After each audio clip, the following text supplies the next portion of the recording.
Okay, we're going for abdominal structure in a cat. You can see, again, from the original video, this mesentery would be over the middle. We pulled it out just to get it out of the way. But for starters, we'll work our way top to bottom here. So starting with the diaphragm, which you can see I've reflected out, this big muscular sheet right here. Just underneath the diaphragm is the liver. We're not going to worry about lobes of the liver, but these are all liver lobes.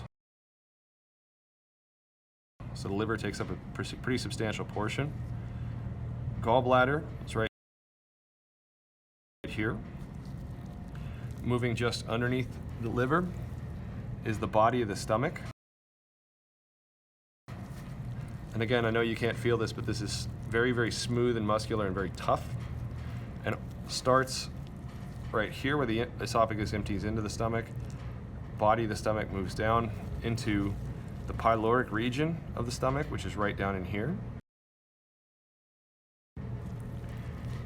Stomach ends right at this little junction here, which you can see is very, very tough and reinforced. This little white band right here.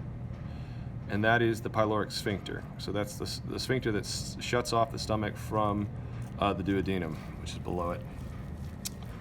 And before we move on, what should be laying sort of like this, but isn't right now, is the pancreas,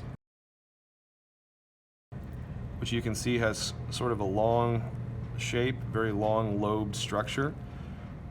So the pancreas is attached to the mesenteric web, which is why it's kind of reflected out, but it should be laying right underneath the stomach like that. Right here we have the spleen, which is sort of reflected back in, even though it should be kind of down here. So spleen. And from the pyloric sphincter in the stomach,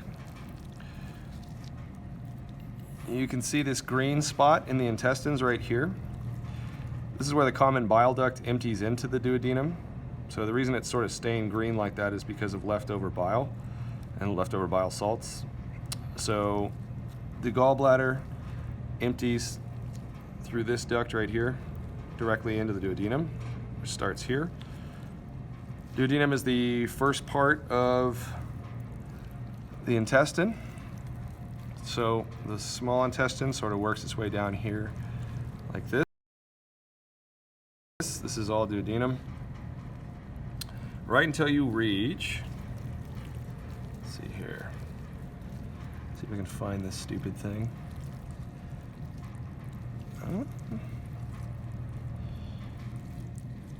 Where's my cecum? Well, that should be at the top. So right here is where it transitions into jejunum. This tightly coiled bundle of what you think of as mostly small intestine. This is all jejunum. So it should be sitting more or less like this. But again, for convenience sake, the duodenum transfers all the way down, and then right as it turns up, transitions into jejunum. So this is all jejunum until it meets the large intestine, which is right here. Right here. So large intestine begins here. One of the major features that you can see right here that's fairly obvious is this blind pouch right here. So in other words, this little nub that doesn't really go anywhere and doesn't have a duct or anything like that, that's the cecum. So that's a blind pouch that harbors bacteria. Right here at the very, very top of the colon.